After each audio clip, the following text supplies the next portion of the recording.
Hello दोस्तों, हम सुनाने जा रहे हैं आप सबको चुटकुला उठान। जैसे लगे तो कमेंट में जरूर बताएं।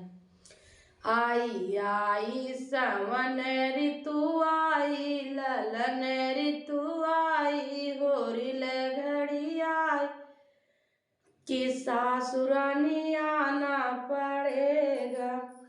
आजू के दिन सासू पैदल न आना, आजू के दिन सासू पैदल न आना।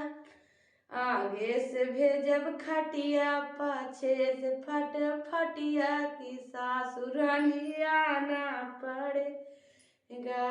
आई आई सावन ऋतु आई, ललन घड़ी आई, जेठान रानी आना पड़ेगा। आजू के दिन जेठनी पैदल न आना, आजू के दिन जेठनी पैदल आना। आगे से भेजब कार, पाछे से मोटर कार, जेठान रानी आना पड़े। आई आई ललन ऋतु आई, सावन ऋतु आई, होरिल घड़िया, ननद रानी आना पड़ेगा।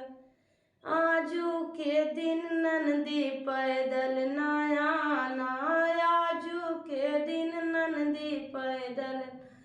आगे से भेजब होंडा, पाछे से चार गुंडा, ननद रानी आना पड़ेगा।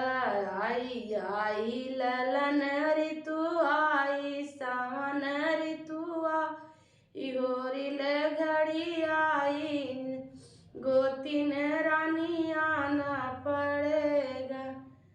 आजू के दिन गोतनी पैदल न आना, आजू के दिन गोतिन पैदल। आगे से भेजब राजा, पाछे से बैंड बाजा, गोतिन